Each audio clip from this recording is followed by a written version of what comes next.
آتا ہوں تیسرے موضوع کی طرف. شرک کا موضوع میں پہلے لے لیتا ہوں. میرے محترم تشریف فرمائے, انہوں نے خواہش کا اظہار کیا کہ شرک کے موضوع پہ تھوڑا سا بول دیا جائے, پھر میں اپنے میزبان کے موضوع پر آؤں گا انشاءاللہ. اس سلسلے میں بھی بہت زیادہ عوام کے اندر بے چینی پائی جاتی ہے. وجہ کیا ہے کہ بعض اوقات کچھ غلط فہمیوں کی بنا پر ایک شرک کی توپ قائم کر دی جاتی ہے اور اس سے شرک کے گولوں کی سلامی ہوتی رہتی ہے. شرک شرک شرک شرک, اور لگتا ہے کہ دنیا میں کوئی مشرک ہوئے بغیر رہے گا ہی نہیں. آج ہر ایک مشرک ہے, ہر چیز شرک. ایسا نہیں. میں آپ کو شرک کا معنی مفہوم بتاتا ہوں, انتہائی آسان الفاظ میں سمجھاتا ہوں, پھر میں عوام ہوں گا اور آپ مفتی ہوں گے وقتی طور پر. آپ مجھے فتویٰ دیں گے کہ کون سی چیز شرک ہے اور کون سی نہیں. پہلے اس کو سمجھ لیجئے. آسان الفاظ میں سمجھاؤں گا, علمی بات ہے, اور ان بھائی سے گزارش کروں گا کہ پانی مت پلائیے, کیونکہ آپ اگر پانی پلائیں گے تو سارا شرک جو ہے وہ سمجھ میں نہیں آئے گا. شرک کا موضوع بہت مہربانی ہوگی. دیکھیں میں تو بیان کر رہا ہوں نا, مجھے زیادہ پیاس لگے گی اور میرے گلے پہ افیکٹ بھی ہے, آپ محسوس بھی کر رہے ہوں گے آواز بھاری ہے, کیونکہ کل 2.5 گھنٹے کا بیان کیا, پھر مسلسل بے آرامی ہوتی رہی اور ابھی مجھے نیند نہیں آ سکی بعض وجوہات کی بنا پر, تو گلے پہ افیکٹ بہت زیادہ ہے. تو میں بھی پانی پیوں گا لیکن تھوڑا وقفے میں, پی نہیں رہا ہوں. تو آپ تھوڑا سا غور سے سنیے, بہت امپورٹنٹ ہے آپ کے لیے, آپ کی نسلوں کے لیے, آپ کے عقیدے کی حفاظت کے لیے, دوسرے کی اصلاح کے لیے بہت ضروری ہے کہ آپ اس بحث کو توجہ کے ساتھ سنیے. شرک کا لغوی معنی ہوتا ہے شریک کرنا, شریک ٹھہرانا, اور شرعی طور پر شرک کا مطلب یہ ہوتا ہے کہ اللہ تعالی کی ذات یا اس کی صفات کے ساتھ کسی غیر کو شریک کر دینا. اللہ کی ذات کے ساتھ یا اس کی جو صفات اور خوبیاں ہیں ان کے ساتھ کسی غیر اللہ کو شریک کر دینا. جو ذات کے ساتھ شرکت ثابت ہوگی اس کو شرک فی الذات کہا جاتا ہے. اگر کوئی صفات میں شرکت کر دے گا تو اس کو شرک فی الصفات کا نام دیا جاتا ہے. اس طرح شرک کی 2 قسمیں بن گئیں, شرک فی الذات, شرک فی الصفات. شرک فی الذات کیا ہے, اس کی کیا صورت ہوگی؟ اس کی کم از کم 3 صورتیں آپ لے لیں. نمبر 1, جس طرح اللہ تبارک و تعالی ہمیشہ سے ہے ایسا کسی اور کو تصور کر لینا کہ وہ ہمیشہ سے ہے, جس کو آپ کہتے ہیں قدیم. اللہ تعالی ہمیشہ سے ہے, وہ ہمیشہ سے ہے. کبھی ایسا نہیں تھا کہ پہلے نہیں تھا پھر دنیا میں آیا, ایسا نہیں. ہم پہلے نہیں تھے پھر ہمارے لیے وجود میں آئے, تو اللہ تعالیٰ قدیم. تو اگر کوئی اللہ کے علاوہ کسی اور کو کہے یہ قدیم ہے تو وہ مشرک ہو جائے گا. جیسے فلاسفہ نے کہا کہ زمانہ ازلی بھی ہے ابدی بھی ہے, یہ ہمیشہ سے ہے زمانہ اور ہمیشہ رہے گا. تو انہوں نے زمانے کو بھی اللہ کے ساتھ ملا کر قدیم کہہ دیا اور شرک کے مرتکب ہو گئے. تو نمبر 1, اللہ کی ذات کے ساتھ شرکت کا مطلب کیا ہے کہ کسی کو اللہ کی طرح قدیم تصور کرنا کہ وہ ہمیشہ سے ہے, کبھی ایسا نہیں تھا کہ پہلے نہیں تھا پھر ہوا, بلکہ ہمیشہ سے ہے. تو یہ شرک فی الذات کی ایک صورت بنی. نمبر 2, جیسے اللہ تبارک و تعالی لائق عبادت ہے, اللہ کے علاوہ کسی بھی مخلوق کو لائق عبادت تصور کرنا. جیسے بت پرست, آتش پرست, سورج کو پوجنے والے, یہ سب کے سب اللہ کے علاوہ بھی کسی اور کو معبود مان رہے ہیں, اس کو عبادت کے لائق سمجھ رہے ہیں, یہ بھی شرک فی الذات ہے. نمبر 3, اللہ تبارک و تعالی کے لیے اولاد کا تصور رکھنا کہ اس کے اولاد ہے, یہ بھی شرک فی الذات کے زمرے میں آئے گی. جیسے کرسچن عیسیٰ علیہ السلام کو اللہ کا بیٹا کہہ دیتے ہیں اور یہودی حضرت عزیر علیہ السلام کو اللہ کا بیٹا کہتے ہیں, یہ بھی شرک ہے. یہ 3 صورتیں شرک فی الذات کی ہوئیں. نمبر 1, اللہ کی مثل کسی کو قدیم تصور کرنا. نمبر 2, اللہ کی مثل کسی کو معبود عبادت کے لائق سمجھنا. اور نمبر 3, اللہ کے لیے اولاد کا تصور رکھنا. اس کا بیان قرآن کے اندر موجود ہے. بعض چیزوں کا ہے, بعض کا صراحتاً نہیں ہے, لیکن بہرحال ہے. اب آ جائیں شرک فی الصفات کے اوپر. شرک فی الصفات یہ ہے کہ اللہ تبارک و تعالی کی جتنی بھی صفات ہیں وہ جن خوبیوں سے متصف ہیں یا ان صفات میں جو خوبیاں پائی جاتی ہیں, کسی مخلوق میں وہی صفت ان تمام خوبیوں کے ساتھ مان لینا, یہ شرک فی الصفات. جیسی اللہ کی صفتیں ہیں ہر صفت اللہ کی کم از کم 4 خوبیوں سے ضرور متصف ہوگی، تو مخلوق کے اندر وہی صفت مان کر اور اسے انہی 4 خوبیوں سے متصف مان لینا یہ شرک فی الصفات ہے۔ مثال کے طور پر پہلے ہم دیکھتے ہیں کہ اللہ تعالیٰ کی تمام صفات کون کون سی خصوصیات سے متصف ہیں۔ نمبر 1، اللہ تعالیٰ کی تمام صفات قدیم ہیں، ہمیشہ سے ہیں، ہمیشہ رہیں گی۔ ہمیشہ سے اس لیے مانا گیا کہ عقلی لحاظ سے عقیدہ ثابت ہوا، عقلی لحاظ سے قرآن اس پہ نہیں بولے گا، حدیث اس پہ بالکل خاموش ہے۔ یہ اکابرین نے معتزلہ کا جواب دیتے ہوئے فرمایا کہ نہیں، اللہ تعالیٰ کی ذات جیسے قدیم ہے اس کی صفات بھی قدیم ہے۔ کیوں؟ اس لیے کہ اگر آپ صفات کو قدیم نہ مانیں اور یہ کہیں یہ پہلے نہیں تھی بعد میں پیدا ہوئی، تو یہ ضرور ماننا پڑے گا کہ اللہ تعالیٰ ایک وقت میں معاذ اللہ نابینا بھی تھا، اس کے وہ دیکھ نہیں سکتا تھا، وہ سن نہیں سکتا تھا، وہ کلام پہ قدرت نہیں رکھتا تھا، وہ کسی چیز کو پیدا نہیں کر سکتا تھا، وہ کسی کو زندہ نہیں کر سکتا تھا، کسی کو مار نہیں سکتا تھا۔ اس لیے کہ تمام اللہ کی صفات ہیں، دیکھنا ایک صفت، سننا صفت، کلام کرنا، ارادہ کرنا، مارنا، زندہ کرنا، پیدا کرنا، پیدائش، تخلیق، یہ سب اللہ کی صفات ہیں۔ تو اگر آپ یہ کہیں کہ یہ صفات ہمیشہ سے نہیں بعد میں ہوئی، تو یہ ماننا پڑے گا کہ اللہ کی ذات ایک وقت میں ان صفات کے بغیر تھی، تو اللہ تعالیٰ کا عیب ناک ہونا لازم آئے گا، اور یہ عقلاً محال ہے۔ نمبر 2، اس میں خرابی یہ ہے کہ اگر آپ یہ کہتے ہیں صفات بعد میں اللہ کے پاس آئیں، ہمیشہ سے نہیں ہے، تو کس نے دی؟ لازم بات ہے دوسری ذات کا تصور پیدا ہوگا، کیونکہ جب اللہ تعالیٰ پیدا کرنے پر قادر ہی نہیں تھا، اس کے پاس یہ صفت پیدا کرنے کی تھی نہیں، تو صفات کو کس نے پیدا کیا؟ اللہ کے پاس تو صفت تھی نہیں، تو ماننا پڑے گا کسی اور ذات نے اس کو پیدا کر کے اللہ کو دیا، تو پھر اس ذات کا اللہ سے زیادہ طاقتور ہونا لازم آئے گا۔ تو اس طریقے سے ہزارہ خرابیاں لازم آتی ہیں۔ تو اللہ تعالیٰ کی صفات نمبر 1 قدیم، ہمیشہ سے ہیں۔ نمبر 2، اللہ کی تمام صفات ذاتی ہیں، اسے کسی نے عطا نہیں، خود بخود اس کی ہیں، کسی نے عطا نہیں۔ اگر کوئی اس کو عطا کرتا تو وہ صفات عطائی کہلاتی۔ تو اللہ کی تمام صفات کیا ہیں؟ ذاتی۔ نمبر 1 قدیم، نمبر 2 ذاتی، نمبر 3 لا محدود، ان کی کوئی حد نہیں، وہ کہاں تک دیکھ سکتا ہے، وہ کہاں تک کی آواز سن سکتا ہے، وہ کتنے ارادے کر سکتا ہے، کتنوں کو مار سکتا ہے، کس حد تک زندہ کر سکتا ہے، کوئی حد مقرر نہیں کر سکتا۔ اس کی صفات لامحدود ہیں۔ علم اللہ کی صفت ہے، اس کی کوئی حد نہیں، کوئی کنارہ نہیں۔ اللہ کے علم کا کوئی کنارہ نہیں ہو سکتا، اس کی حد ہی نہیں۔ تو نمبر 1 اللہ کی تمام صفات کیا ہیں؟ قدیم۔ نمبر 2 ذاتی۔ نمبر 3 لامحدود، کوئی حد نہیں۔ نمبر 4 غیر فانی، اللہ کی کسی صفت پر فنا نہیں ہے، کبھی بھی فنا نہیں ہوگی۔ تو معلوم یہ ہوا اللہ تعالیٰ کی ہر خوبی 4 صفات سے ضرور متصف ہوگی، قدیم، ذاتی، لامحدود اور غیر فانی۔ اب اگر کوئی مخلوق کی صفت کے اندر ان 4 خوبیوں کو مان لے گا وہ مشرک ہو جائے گا، اور بعض اوقات ان میں سے ایک کو بھی مان لے گا تو مشرک ہو جائے گا۔ مثال کے طور پر کوئی یہ کہے کہ فلاں ولی کا علم قدیم ہے، ہمیشہ سے ہے، مشرک، کیونکہ علم قدیم نہیں ہو سکتا، اللہ کا علم قدیم ہے۔ جب اللہ نے اس کو دیا تو اس کے پاس پہلے علم نہیں تھا، اللہ کے دینے سے ہوا تو علم اس کا قدیم نہ رہا، شرک ہو جائے گا۔ نمبر 2 مخلوق کی جتنی صفات ہیں وہ ہے عطائی۔ اگر کوئی کسی مخلوق کی کسی بھی صفت کو کہے گا کہ اللہ نے اس کو نہیں دی، خود بخود ہے، مشرک ہو جائے گا۔ فلاں ولی مدد کر سکتا ہے اللہ کی عطا کے بغیر، فوراً مشرک ہو جائے گا، اس لیے کہ کوئی اللہ کے بغیر ایک تنکا بھی کسی کو نہیں دے سکتا۔ یہ مسلمان کا عقیدہ الحمدللہ۔ تو مخلوق کی صفات کیا ہوئی؟ غیر قدیم اور غیر ذاتی یا عطائی۔ نمبر 3 اگر کوئی یہ کہے کہ کسی مخلوق کی صفت لامحدود ہے، اس کی کوئی حد نہیں، شرک ہو جائے گا۔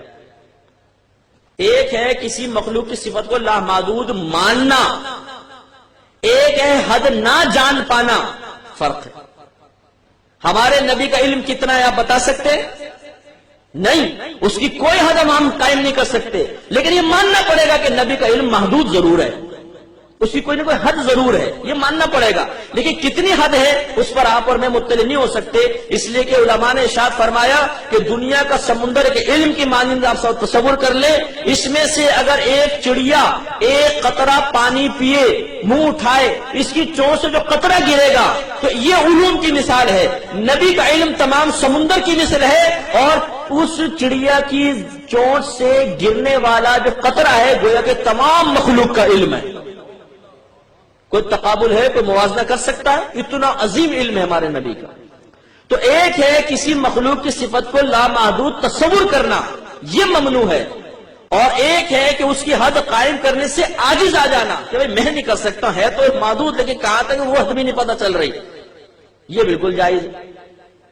نمبر 4، اگر کوئی کہے کہ مخلوق کی کوئی صفت کبھی فنا نہیں ہو سکتی، غلط۔ ہر شے فنا ہونے والی ہے، ہر شے فنا ہونے والی ہے۔ اللہ کی صفات فنا نہیں ہو سکتی، مخلوق کی صفات فنا ہوں گی۔ اب یہاں پر بھی دو باتیں، ایک ہے کہ مخلوق کی صفت کو فانی تصور کرنا، یہ ہم پہ فرض ہے کہ تمام مخلوق کی صفات فانی ہیں۔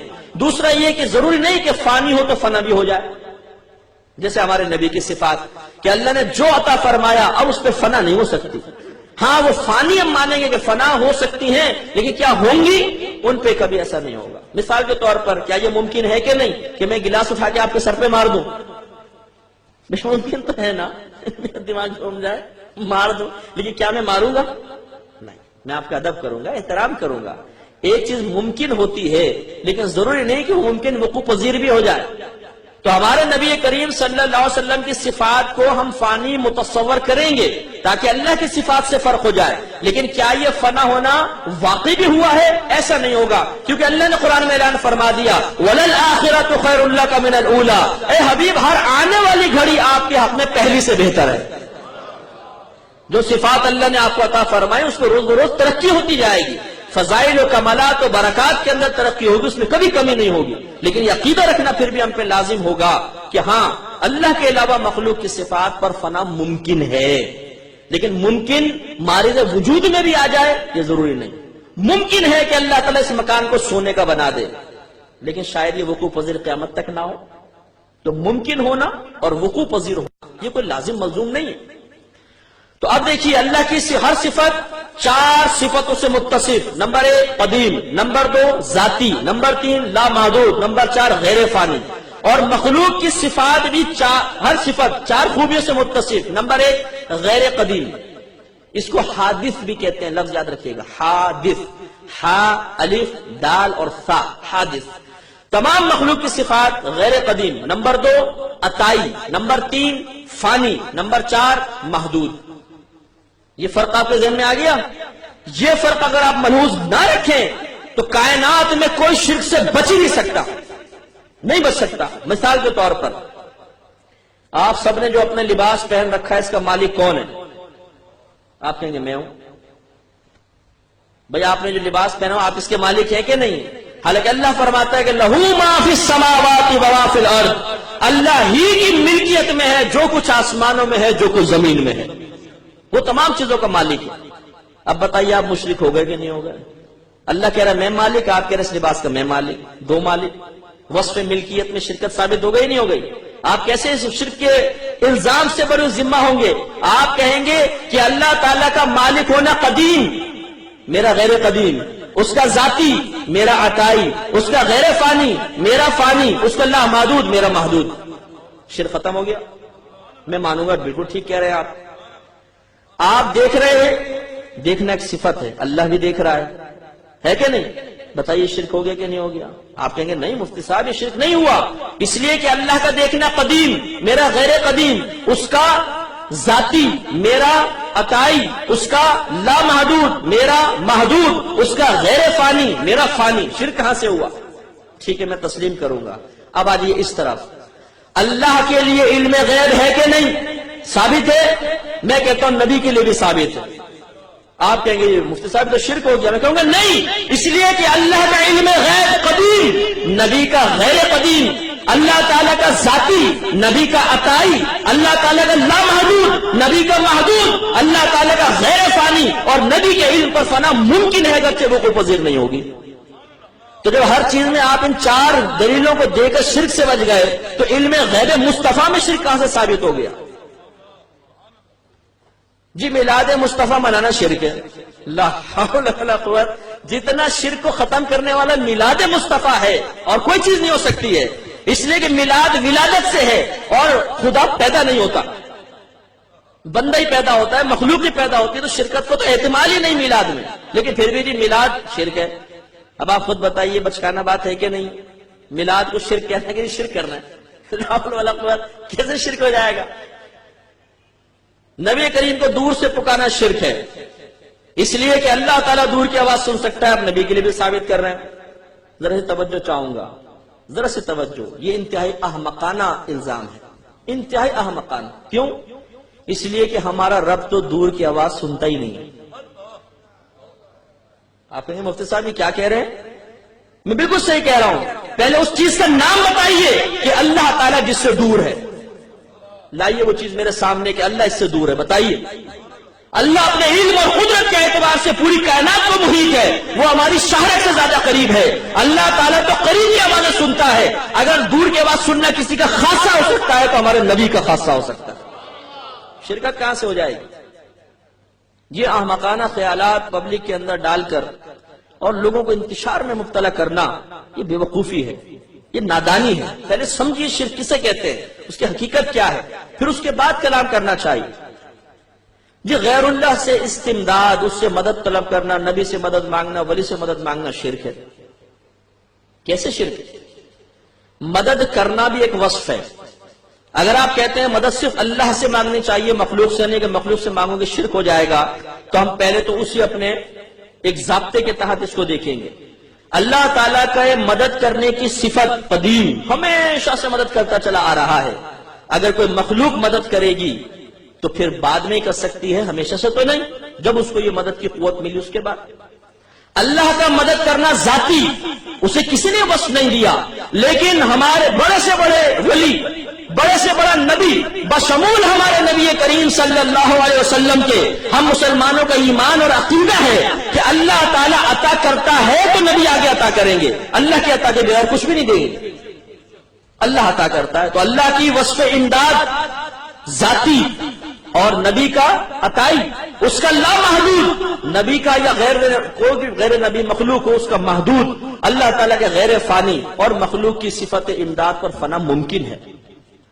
ان 4 چیزوں کو اگر آپ ذہن میں رکھ لیں تو انشاءاللہ بالکل شرک سے پاک و صاف رہیں گے۔ ہر چیز کا آپ اچھی طرح مشاہدہ کر سکتے ہیں، اس کا انالائز کر سکتے ہیں اور پھر آپ فیصلہ کر سکتے ہیں۔ اب آپ کہیں گے جی قرآن میں تو شروع میں کہہ دیا ایاک نعبد و ایاک نستعین، اے اللہ تعالیٰ ہم خاص تجھی تیری عبادت کرتے ہیں اور خاص تجھی سے مدد طلب کرتے ہیں۔ دیکھو وہاں تو خاص اللہ سے مدد طلب کرنے کا حکم ہے۔ میرے پیارے بھائی، کسی سے کوئی چیز، کسی چیز کو کسی کی طرف منسوب کر دینا، یہ دوسرے کی طرف منسوب کرنے کی نفی کو ثابت نہیں کرتا۔ میں مثلا کہتا ہوں میں خاص اجمل بھائی سے ہی پیسے مانگتا ہوں، تو اس کا مطلب یہ تو نہیں کہ دوسرے سے پیسے مانگنا منع ہے، مانگ تو اس سے بھی سکتا ہوں۔ تو یہ مسئلہ ہے کہ ایاک نعبد و ایاک نستعین، سابقہ قرینہ خود بتا رہا ہے اے اللہ ہم خاص تیری ہی عبادت کرتے ہیں، اس طرح عبادت نہیں کرتے جیسے مشرک کر رہے ہیں کہ اللہ کے وجود کو وہ بھی مانتے تھے۔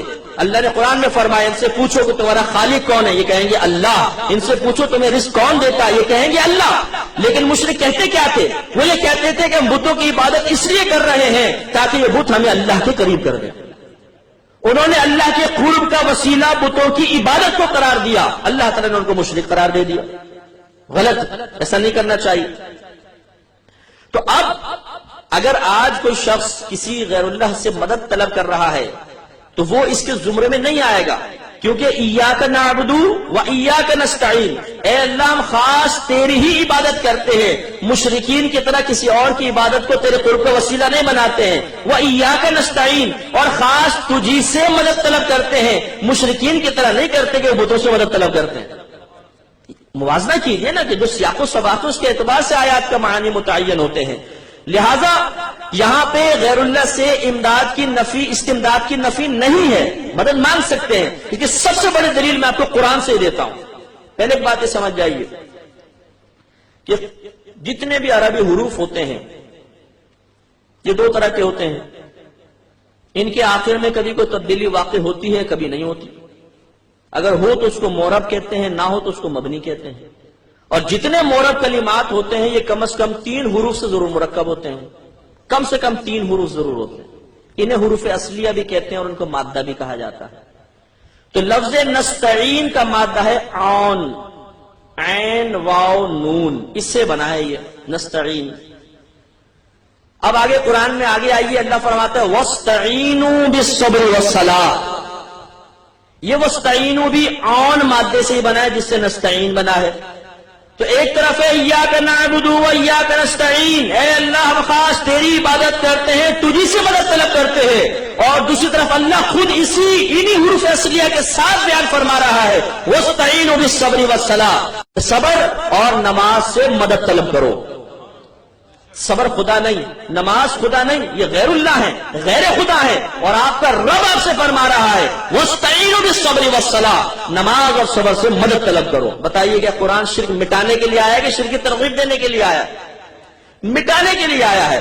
اور اللہ کی حکمت کے قربان جائیے، اِیَّاکَ نَعْبُدُ وَإِیَّاکَ نَسْتَعِین، جس لفظ جن حروف اصلیہ سے نستعین کو بیان فرمایا، آگے اسی خیال کے رد کے لیے اللہ نے وَاسْتَعِینُوا بیان فرمایا ان حروف اصلیہ کے ساتھ، تاکہ وسوسہ شبہ پیدا نہ ہو جائے.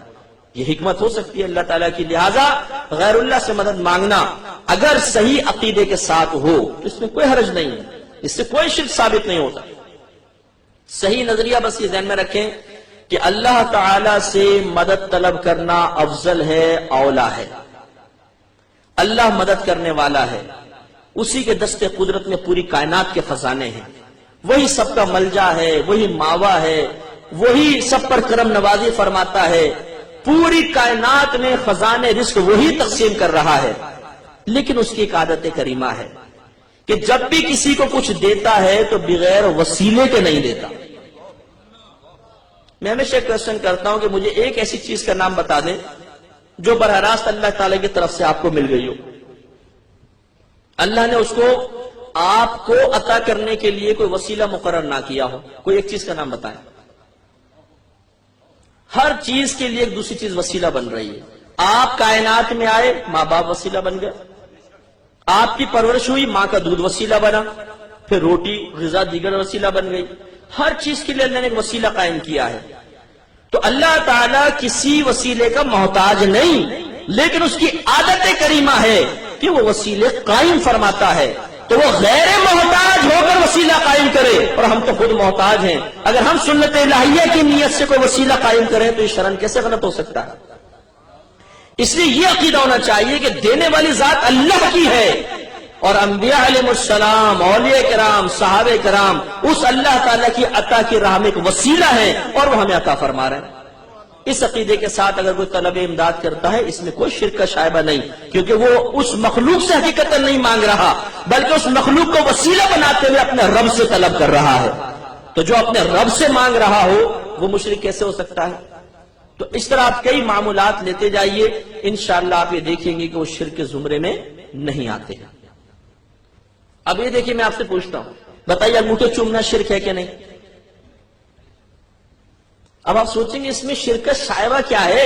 اگر اللہ کا نام سن کر یا اللہ کے ساتھ کوئی خاص ہوتا ہے اس کے لیے انگوٹھے چومے جاتے، پھر نبی کے لیے ہوتا تو کوئی وسوسہ بھی آتا. اب کہاں انگوٹھے چومنا صرف نبی کے لیے خاص؟ اس میں کون سا شرک کا شائبہ ہے بتائیے؟ کچھ شرک فی ذات ثابت ہو رہا ہے، کچھ شرک فی صفات ثابت ہو رہا ہے. نبی کے لیے اگر انگوٹھے چوم کے تو آنکھوں سے لگاتا ہے تو کیا نبی کو معبود سمجھ رہا ہے، قدیم سمجھ رہا ہے، خالق و مالک سمجھ رہا ہے؟ نہیں. کیا وہ کسی صفت کے اندر کوئی اللہ کی شرکت کر رہا ہے جو اللہ تعالیٰ کی صفات ان خوبیوں سے متصف ہے وہ یہاں ثابت ہو رہی ہے؟ نہیں. تو انگوٹھے چومنا شرک کیسے ہو سکتا ہے؟ خود سوچئے. بالکل بچکانہ بات ہے، بالکل بچکانہ بات. جیسے میں کہوں کہ یہ بچھو ہے، دلیل دیجئے تو مجھے پتہ نہیں بچھو ہے. ارے بھائی ایک چیز تو یہ کہاں موبائل کہاں بچھو، آپ بالکل الٹا سیدھی بات کر رہے ہیں. تو یہ مطلب ذرا سوچنے والی باتیں ہیں کہ شرک اتنا آسان نہیں جتنا ہم کہہ دیتے ہیں. مشرک بننا اتنا آسان نہیں جتنی جلدی سے ہم بنا دیتے ہیں. الحمدللہ ہم مسلمان ہیں، مسلمان گھرانے میں پیدا ہوئے، ہمیں شرک سے شدید نفرت ہے، مشرک قطعی جہنمی ہم مانتے ہیں، بالکل جہنم میں جائے گا، اگر توبہ کیے بغیر مر گیا تو کبھی اس کو باہر نکلنا نصیب نہیں ہوگا، لیکن واقعی مشرک کو، مسلمان کو نہیں۔ یاد رکھیے اگر کسی مسلمان کو مشرک کہہ دیا تو نبی کریم صلی اللہ علیہ وسلم ارشاد فرماتے ہیں، مسلم کی روایت ہے کہ جس نے کسی مسلمان کو کافر کہا اور وہ کافر نہ ہو تو یہ کفر کہنے والے کی طرف لوٹ آئے گا، وہ خود کافر ہو جائے گا۔ علماء نے فرمایا کہ اس حدیث کو اس کے ظاہر پر معمول کرنا واجب ہے، اگر آپ نے کسی کو کافر کہا تو آپ بھی کافر ہو جائیں گے۔ کیوں ہو جائیں گے اس کی لاجک آپ کو بتا دیتا ہوں، اگر ذہن میں رہے تو بہت اچھا ہے۔ مسلمان اور کافر یہ جو دو لفظ آپ کسی پر بولتے ہیں اس کے عقیدے کے اعتبار سے بولتے ہیں۔ آپ کسی کے عقیدے کو درست پاتے ہیں تو کہتے ہیں آپ مسلمان ہیں، کسی کے عقیدے میں بگاڑ اور فساد ہے آپ کہتے ہیں آپ کافر ہو، ہے کہ نہیں؟ ایسا ہوتا ہے نا؟ تو معلوم ہوا کہ مسلمان یا کافر کہنا اصل میں عقیدے کے صحیح ہونے یا غلط ہونے کے اعتبار سے ہے۔ یہ رد المحتار میں علامہ ابن عابدین شامی رحمۃ اللہ علیہ نے علت لکھی ہے جو میں آپ کو بتا رہا ہوں۔ اب اگر آپ کسی مسلمان کو کہتے ہیں تم کافر ہو اور وہ کافر نہیں، تو ہم اسے کافر کب بولیں گے؟ جب اس کے عقیدے کفریہ ہوں گے، حالانکہ اس کے عقیدے کفریہ نہیں ہے، مسلمانوں والے ہیں، تو گویا کہ ہم نے اسے کافر کہہ کے یہ ثابت کرنے کی کوشش کی کہ اس کے تمام اسلامی عقائد کفریہ ہیں، تو اسے کافر کہنے کی وجہ سے ہم کافر نہیں ہوئے، بلکہ اس کے اسلامی عقائد کو کفریہ عقائد قرار دینے کی بنا پر اللہ تعالیٰ ہمیں دار اسلام سے خارج کر دیتا۔ یہ ہے اصل علت۔ اب مسلمان کو مشرک کہنا کتنی بری بات ہے۔ بولتے ہیں داتا صاحب کا مزار شرک کا اڈا، شرک ہو رہا ہے، لوگ سجدے کر رہے ہیں وغیرہ وغیرہ۔ میں ایک نفیس بات کہتا ہوں، ذرا سے توجہ کیجئے گا، اپنی سابقہ زندگی پہ نظر دوڑائیں دیانتداری کے ساتھ۔ آپ اگر کبھی مزار پر گئے، آپ نے اپنی آنکھوں سے کسی آدمی کو خاص سجدہ کرتے ہوئے دیکھا ہے قبر کو؟ خود سوچئے گا، بس مجھے نہ کہیں، خود سوچئے گا۔ جو سجدے کی حیت ہے، کبھی آپ نے زندگی میں کسی ایک شخص کو بھی قبر کو اس طرح سجدہ کرتے ہوئے دیکھا ہے؟ دیانتداری سے سوچئے گا۔ میں خدا کی قسم کھا کے کہتا ہوں، سینکڑوں مزاروں پہ گیا ہوں، آج تک اپنی زندگی میں کسی قبر کو سجدہ کرتے ہوئے نہیں دیکھا، خدا کی قسم کھا کے کہتا ہوں۔ اور آپ بھی اب سوچیں گے آنکھیں بند کر کے تو آپ کہیں گے واقعی صحیح کہہ رہے ہیں، ہم نے تو خالی سنا ہے جی قبر پرستی ہوتی ہے، قبر کو سجدہ کر رہے ہیں۔ نہیں، کوئی سجدہ نہیں کرتا، پھر بالفرض اگر سجدہ بھی کر رہا ہو، بالفرض سجدہ بھی کر رہا ہو، ذرا توجہ رکھیے گا، آخری بات، پھر میں اپنے میزبان کے موضوع کی طرف آؤں گا۔ تو سجدہ دو طرح کا ہوتا ہے، اور بھی قسمیں لیکن ہم بڑی دو لیتے ہیں، ایک سجدہ عبادت، ایک سجدہ تعظیمی۔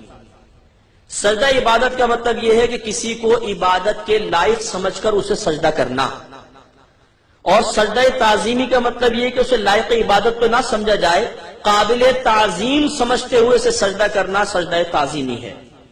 ہمارے مذہب اسلام کی تعلیمات کے مطابق سجدہ عبادت کفر و شرک اور سجدہ تعظیمی حرام اور گناہ کبیرہ ہے، لیکن آدمی کافر نہیں ہوتا۔ اب دیانتداری سے بتائیے، اگر ایک گاؤں کا، پنڈ کا دیہاتی بھی کسی صاحب مزار کی قبر پہ سجدہ کر رہا ہو تو کیا وہ اسے معبود سمجھ کر سجدہ کر سکتا ہے؟ میرے خیال میں کبھی بھی نہیں۔ وہ اسے اللہ کا ولی سمجھ کر، قابل تعظیم سمجھ کر ہی سجدہ کرے گا، کوئی بھی ایسا نہیں ہوگا کہ لائق عبادت ہے اس کو سجدہ کر رہا ہوں۔ میں سمجھتا ہوں مسلمان کے ساتھ یہ بدگمانی بالکل غلط ہے، یہ ہو ہی نہیں سکتا کہ کوئی مسلمان یہ سمجھے کہ یہ لائق عبادت ہے اس کو سجدہ کرو بھائی، ایسا نہیں ہو سکتا۔ لہذا زیادہ سے زیادہ آپ یہ کہہ سکتے ہیں کہ یہ حرام اور گناہ کبیرہ کا مرتکب ہے، اب بھی اسے کافر کہنا کیسا ہے؟ غلط ہے کہ نہیں؟ اب وہی مسلم کی روایت، اگر اب وہ صرف سجدہ تعظیمی کر رہا ہے اور آپ نے اسے کافر کہہ دیا تو وہ تو کافر نہ ہوا، آپ جو تقوی کے پیکر بنے ہوئے اور آپ کو تقوی کا ہیضہ ہو گیا، ملیریا ہو گیا، آپ کافر ہو جائیں گے۔ عباس کہتے ہیں نہیں ہم نہیں مانتے یہ تقسیم، بس ہم نہیں اس کو لیتے، بس جو سجدہ کر رہا ہوگا ضرور کافر ہوگا، ہمیں کیا پتا تعظیمی کر رہا ہے، سجدہ عبادت کر رہا ہے، بس ہم اسے کافر کہیں گے، مشرک کہیں گے، ایسا نہیں۔ آپ کو پہلے معلوم کرنا ہوگا، اگر آپ اس تقسیم کو نظر انداز کر دیں گے تو کائنات میں کوئی بھی شرک سے نہیں بچ سکے گا، ہر مسلمان مشرک ہو جائے گا۔ کیسے؟ ایک جگہ جمعے کی نماز ختم ہوئی، ایک آدمی کھڑا ہو گیا، کہنے لگا سب کلمہ پڑھو لا الہ الا اللہ محمد رسول اللہ، اس لیے کہ تم سب مشرک ہو گئے۔ لوگوں نے کہا لا حول ولا قوت، اللہ کی بارگاہ میں سجدہ کرتے مشرک ہو گئے، کمبخت یہ کیا کہہ رہا ہے؟ کہنے لگا میں نے یہ دیکھا کہ امام صاحب قبلے کی دیوار کو سجدہ کر رہے تھے، پچھلے والی صف امام کو سجدہ کر رہی تھی، سیکنڈ صف پہلی کو، تیسری دوسری کو، چوتھی تیسری کو، ایک دوسرے کو سجدہ کر رہے تھے، تم سب کافر ہو گئے، مشرک ہو گئے، کلمہ پڑھو کلمہ پڑھو۔ لوگوں نے کہا بے وقوف انسان، ہم بظاہر ایک دوسرے کے سامنے جھکے ہوئے تھے لیکن اصل نیت تو اللہ کو سجدہ کرنے کی تھی نا۔ معلوم ہوا نیت کا اعتبار ہے، جھکنے کا نہیں۔ اگر جھکنے کا اعتبار ہو تو گھر کی عورت کو دیکھیے گا کبھی جوتی تلاش کرنے کے لیے بستر کے نیچے جھکتی ہے، جیسے جھکے کہ آپ بولے مشرکہ ہو گئے کمبخت، کیونکہ جھک گئی بستر کے سامنے۔ گاڑی ٹھیک کرنے والے کے پاس گئے، وہ جھکا ہوا کارپینٹر نیچے کہا گئے مشرک ہو گیا، کیوں تم جھکے ہوئے تھے؟ ارے بھائی خالی جھکنے سے کوئی ہو جاتا ہے، نیت درکار ہے۔ نیت اگر آپ نہ مانیں گے تو کوئی مسجد کے اندر شرک سے نہیں بچے گا۔ جب نیت ہی اصل ہوئی، اب میں آپ سے پوچھتا ہوں کہ جو شخص سائر مدار کے سامنے بالفعل اگر جھکا بھی ہوا ہے تو اس کی نیت پر مطلع ہونے کے لیے آپ کے پاس کیا پیمانہ ہے بتائیے؟ نبی کے لیے تو آپ کہیں کہ نبی کو دیوار کے پیچھے کا بھی علم نہیں ہے، اور خود آپ کسی شخص کو جھکا ہوا دیکھیں تو آپ یہ تصور کریں کہ ضرور اس کی نیت عبادت کی ہے۔ سبحان اللہ، نبی کے لیے تو دیوار کے پیچھے کا علم نہ مانا جائے، اور اپنے لیے ماشاءاللہ اتنی وسعت علمی کہ کسی کے قلب میں جھانک کر آپ نے دیکھ لیا کہ کس نیت سے سجدہ کر رہا ہے، انتہائی غلط چیز ہے، بالکل غلط۔ میں الحمدللہ جہاں جمعے کی نماز پڑھاتا ہوں میرے بیان اکثر اصلاحی ہوتے ہیں، تو میرے پیچھے بہت سارے لوگ نماز آ کے پڑھتے ہیں۔ اب میں نے ایک دفعہ یہ کہا کہ بھائی بالفرض اگر استمداد کا قائل مشرک ہے، نبی کریم کے لیے علم غیب کو ماننے والا مشرک ہے، میرے پاس کے دلائل ہیں قرآن سے حدیث سے، میں سنی سنائی بات کرتے ہی نہیں ہوں۔ میں نہیں کہتا ہوں جی میں نے سنا ہے اپنے بڑوں سے تو بیان کر رہا ہوں، ہاں میں نے بڑوں سے بھی سنا ہے، اور میرے بڑوں کے قول الحمدللہ اتھینٹک ہے، اس لیے کہ میرا الحمدللہ یہ تجزیہ ہے، مشاہدہ ہے، تجربہ ہے، میرا وسعت مطالعہ ہے کہ انہوں نے قرآن و حدیث سے نتائج اخذ کر کے ہم تک پیش کیے، تو میں نے وہاں پہ گزارش کی کہ میں ان تمام چیزوں کا قائل ہوں۔ اب بتائیں میں مشرک ہوں کہ نہیں؟ اگر بالفرض میں مشرک ہوں تو میرے پیچھے نماز پڑھنا کیسا؟ اگر آپ میرے پیچھے کھڑے ہو کے نماز پڑھ رہے ہیں تو مجھے مشرک سمجھ کے پڑھ رہے ہیں یا مسلمان؟ اگر مشرک سمجھ کے پڑھ رہے ہیں تو مشرک کے پیچھے نماز پڑھنا کفر، اور اگر مسلمان سمجھ کے نماز پڑھ رہے ہیں تو مشرک کو مسلمان سمجھنا کفر۔ دونوں صورتوں میں کوئی نہیں بچ سکتا۔ تو اب جو لوگ تھے وہ کوئی ادھر دیکھے کوئی ادھر دیکھے، اور وہ تو حقیقت میں آپ کو بتاتا ہوں کہ صرف یہ سنی سنائی باتیں ہوتی ہیں، غلط فہمیاں ہوتی ہیں، انہیں زبان سے ادا کر دیا جاتا ہے۔ جب اس کی حقیقت پر غور و تفکر کیا جاتا ہے تو پردے کھلتے چلے جاتے ہیں کہ ہم آپس میں بہت زیادہ غلط فہمیوں کا شکار ہیں، انتشار کا شکار ہیں۔ مسلمان مشرک نہیں ہے، سمجھنے کی ضرورت ہے۔ ہاں جو غلط ہے وہ غلط ہے، اسے کبھی کوئی صحیح نہیں کہے گا۔ میں نہیں کہوں گا کہ مزار پہ ہونے والی ہر چیز صحیح ہے، عرسوں کے اندر ہونے والی ہر چیز صحیح ہے، ڈھول ڈھمکا، ناچنا گانا، عورتوں مردوں کا اختلاط، یہ گندی حرکات ہمارے بزرگان دین نے بالکل نہیں کی، ان کو منع فرمایا۔ اگر کوئی مزار پہ کر رہا ہے تو غلط کر رہا ہے۔ اسی طرح اگر کوئی امداد وغیرہ میں کسی بھی مسئلے میں خلاف شرع کام کرے گا اس کی بالکل حوصلہ افزائی نہیں ہوگی، لیکن جو قرآن و حدیث سے بات ثابت ہے، کوئی عمل قیودات شرعیہ کے مطابق ہے، اس کو غلط نہ کہیے۔ سوچے سمجھے بغیر اگر آپ کہیں گے تو خود بھی پھر آپ نہیں بچ سکیں گے۔